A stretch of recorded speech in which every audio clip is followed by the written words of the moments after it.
I'm Mike McCarthy, and I'm one of the producers of The Core, which is a half-hour documentary from WSYX examining how Ohio came to be at the core of America's opioid crisis.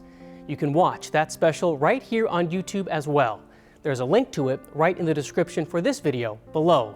I encourage you to watch that because it shows the crisis in a way that's never been done on local news here in Columbus. One aspect of the research and reporting on that project really stuck with me. This video is meant to be a glimpse into my reporter's notebook. What stood out to me when I, along with another producer, traveled to Scioto County in southern Ohio. It's where we found a clear reminder of the devastating toll the opioid crisis is taking. But we also found new efforts to save lives and help a generation of children. I spent most of an entire school day at Minford Elementary in Minford. It looks like just about any other elementary school I visited, and probably you too. Minford itself is a small, friendly, rural community. It's been called ground zero of the state's opioid crisis, and Scioto County continues to have one of the highest overdose death rates in the state. Pill mills kind of introduced drugs to our area. Elementary principal Ryan McGraw says he remembers seeing the long lines outside the pill mills, which authorities have since shut down, but those clinics were blamed for helping overwhelm this area with prescription pain pills. In fact, in 2010, federal stats showed there were so many pills in Scioto County, there were enough to give every single person, 123 pills. Kids at 5, 6, 7 years old shouldn't have to go through this.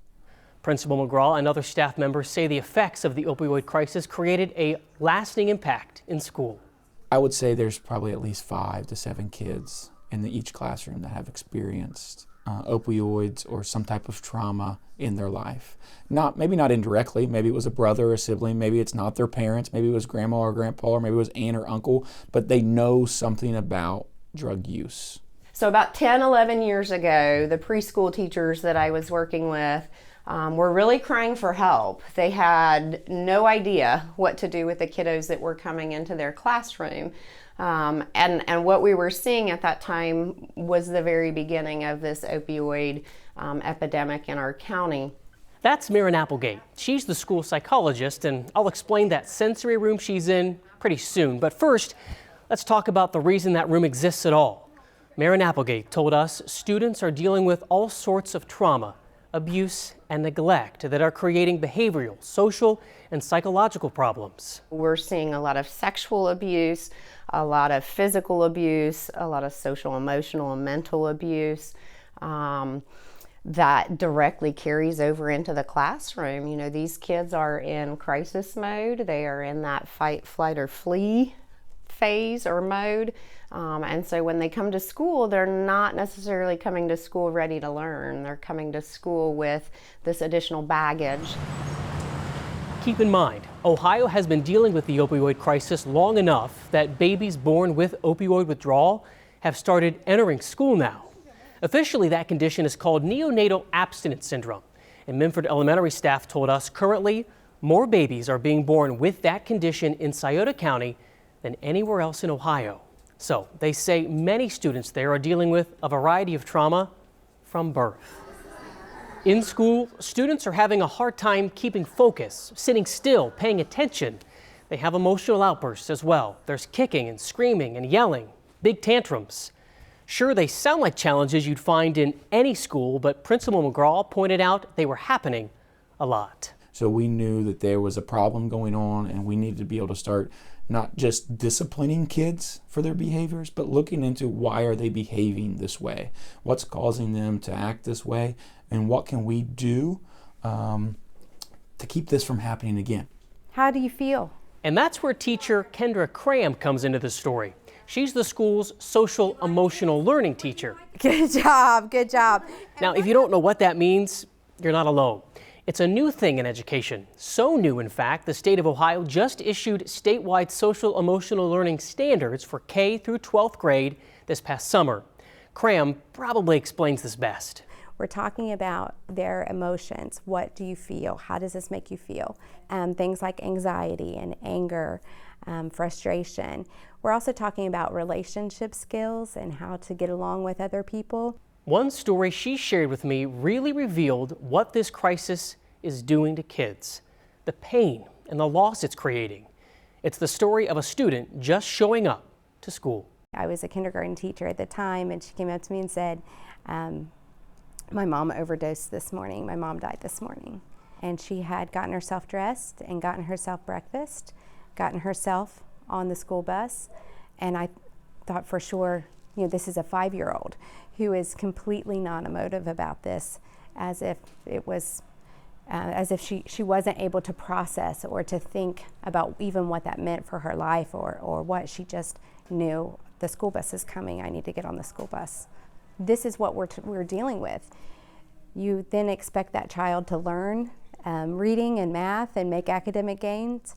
There's no way. We can't, as educators, continue to turn a blind eye to a problem that's facing us. And we can't always think it's the kid's fault. Sometimes we have to dive a little deeper, figure out what's going on inside that kid's brain, and give them the tools to be able to handle it. So the goal of social emotional learning really is teaching students how to cope with their emotions like anger and sadness. They're taught ways to resolve conflicts, and students learn calming strategies as well through things like deep breathing exercises. They use stuffed animals called breathing buddies, or they use breathing balls to help focus their attention. So one of our deep breathing activities is tracing our hand. We'll take big deep breaths as we go up and breathe out as we go down. So it's like this.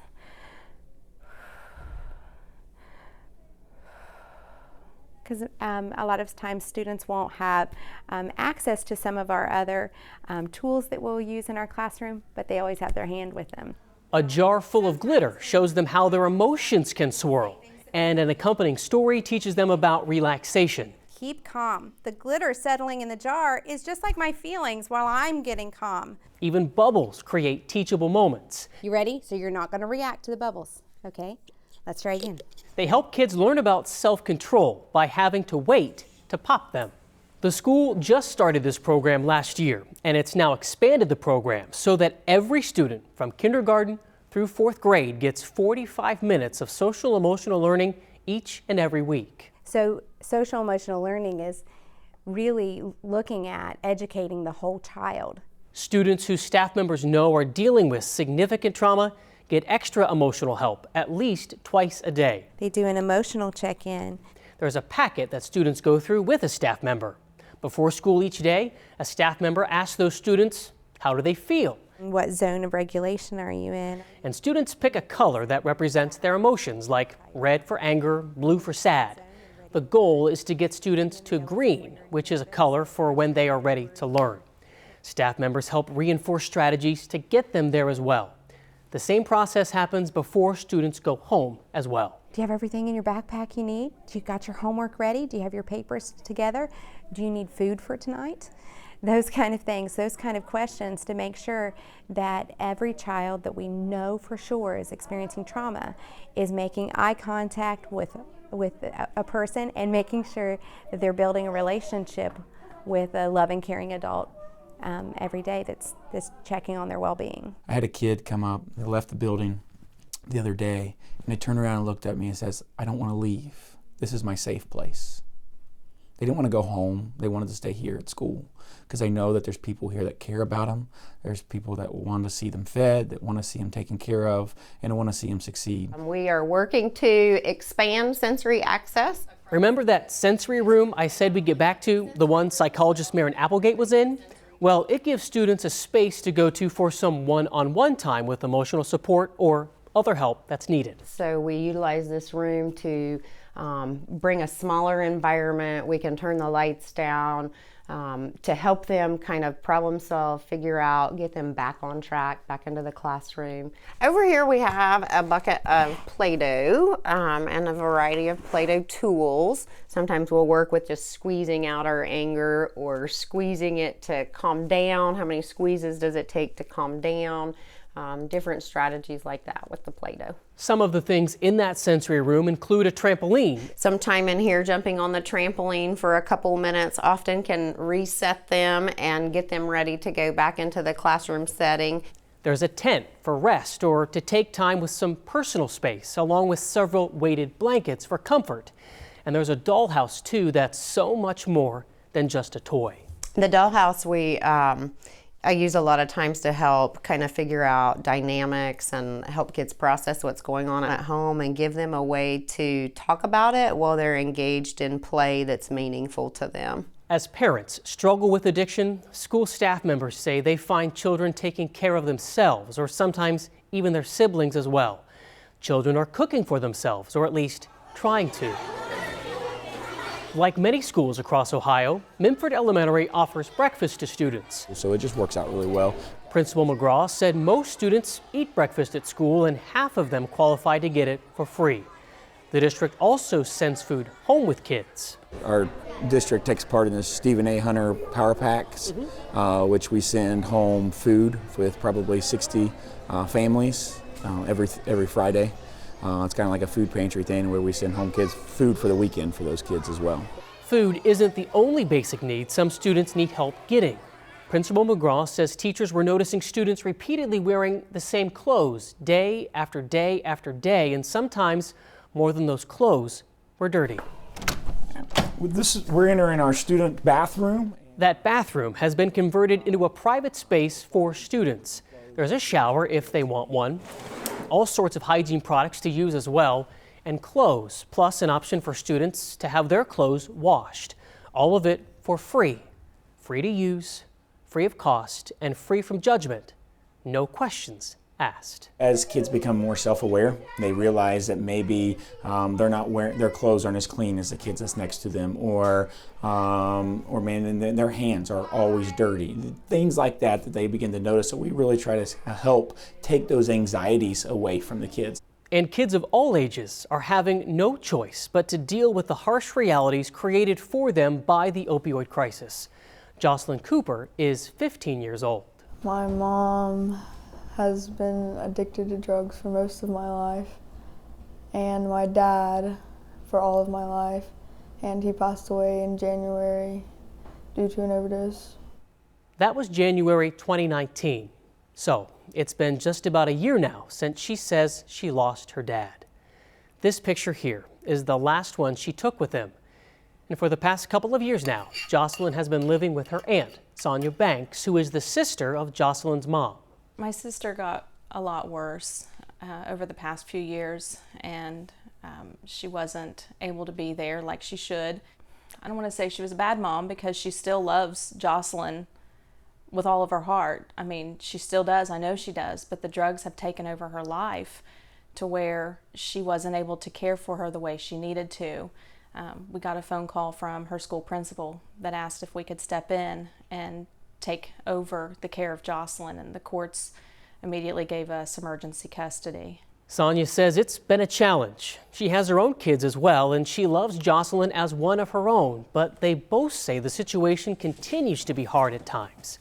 Things get emotional, and they both worry a lot, especially about Jocelyn's mom. I didn't think about her passing away as much till after my dad passed away. Now it's just like, if it can happen to him, then it can happen to her any second. She needs to go to rehab. She really does.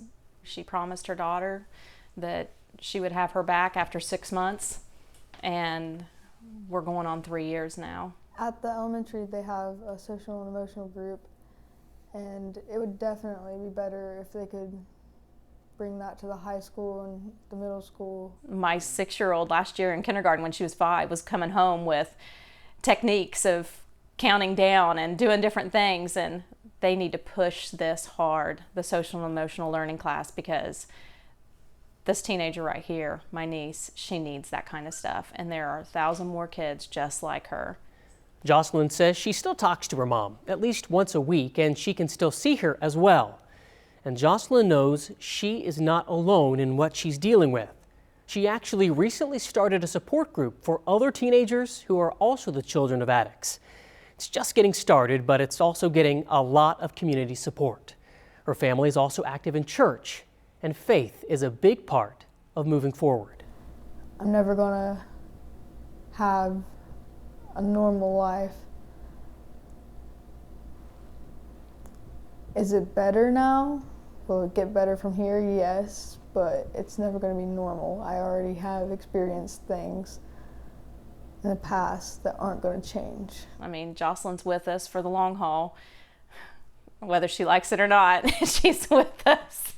She's with us, and she'll stay with us, and this will always be her home. But I do love my mom, and I'll never give up on my mom.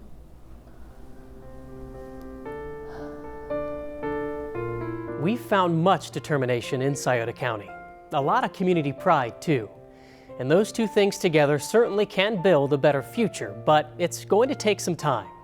How long is anyone's guess. It's certainly not happening fast, but what is happening are new ways to educate kids beyond reading, writing, and arithmetic, and new ways to support them, the innocent victims in this ongoing crisis. Thanks for watching. I'm Mike McCarthy. If you'd like to watch our documentary, The Core, about the opioid crisis, again, you'll find that link below this video.